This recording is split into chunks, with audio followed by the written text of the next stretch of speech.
Suzuran, nama yang terdengar biasa, namun di telinga mereka yang tahu, itu berarti neraka.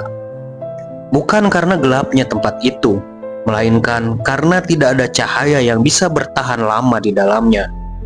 Sekolah menengah Suzuran dijuluki sekolah para gagak, bukan tanpa alasan. Di sana, tidak ada guru yang benar-benar dihormati, tidak ada aturan yang ditaati, dan tidak ada kedamaian yang bertahan lebih dari seminggu. Suzuran adalah ladang perang. Setiap tahun, siswa baru datang dengan harapan mengukir nama.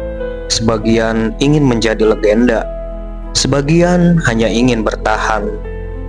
Tapi semuanya punya satu mimpi yang sama, yaitu menyatukan Suzuran. Karena hanya satu hal yang lebih menakutkan dari Suzuran itu sendiri, seorang pemimpin yang benar-benar bisa menaklukkannya. Masalahnya bukan karena tidak ada yang cukup kuat untuk memimpin, tapi karena semua orang ingin memimpin. Tidak ada sistem hierarki yang bertahan lama. Geng bangkit dan tumbang seperti gelombang laut. Setiap kali satu pemimpin mendekati puncak, gerakan dari bawah atau pengkhianatan dari dalam menjatuhkannya. Suzuran adalah tempat di mana kekuasaan berarti tak ada yang percaya padamu, dan setiap kemenangan adalah undangan untuk dijatuhkan. Banyak para nama besar yang mencoba untuk menyatukannya, seperti Serizawa, Takia Genji, suku Shimahana, dan yang lainnya. Namun tak ada jalan mudah untuk itu. Banyak kekuatan dan fraksi di Suzuran yang akan berusaha merintanginya.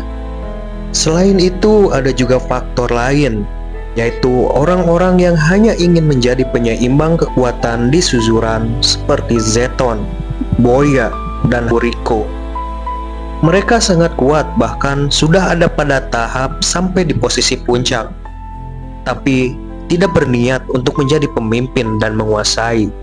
Ada juga orang yang berfungsi hanya sebagai pengamat, yaitu Sang Lone Wolf, Rindaman, tarung tunggal yang tak pernah dikalahkan. Namun Rindaman tidak pernah berniat memimpin.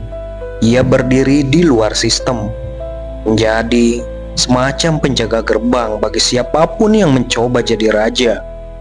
Dia simbol dari batas akhir kekuatan di Suzuran.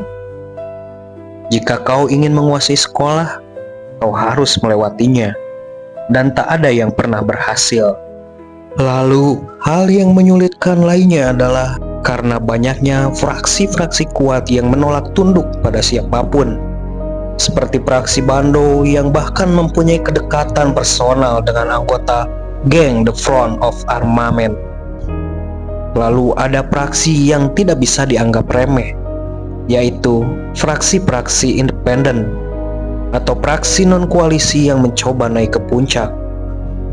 Tokoh-tokohnya kadang muncul 1-2 siswa kuat yang mencoba bangun geng kecil.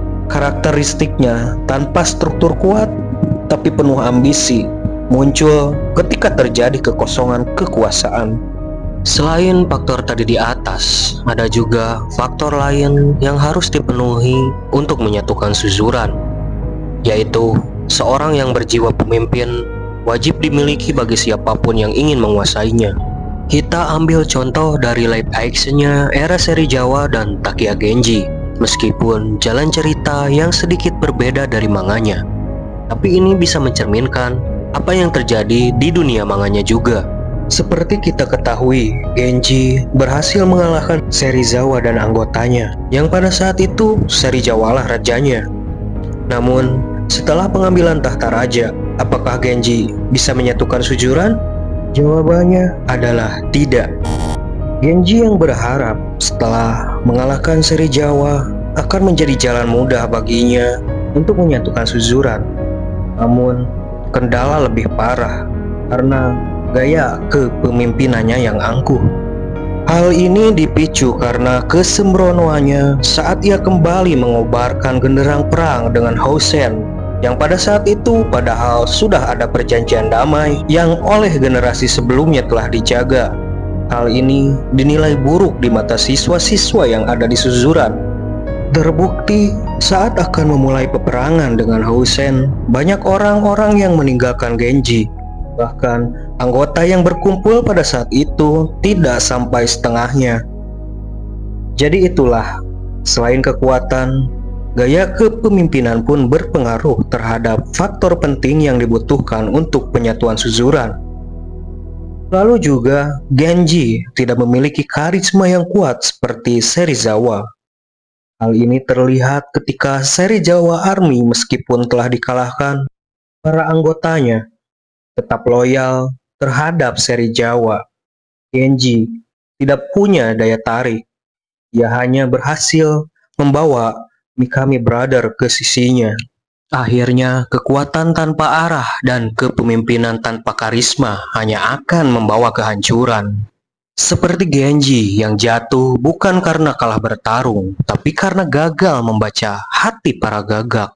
Maka, menyatukan suzuran bukan tentang siapa yang terkuat, tapi siapa yang paling mampu menginspirasi, menghubungkan, dan bertahan di tengah kekacauan yang menelan semua ambisi. Genji pernah mencoba, Serizawa hampir berhasil, suku Shimahana membawa harapan baru, tapi tak satu pun bisa menyatukan neraka ini. Karena di suzuran, kekuatan hanyalah awal, yang kau butuhkan adalah karisma, visi, dan keberanian untuk berdiri sendiri saat semua pergi. Dan hingga hari ini, gagak-gagak itu masih berkelahi di bawah langit yang sama, mencari pemimpin yang belum tentu akan datang.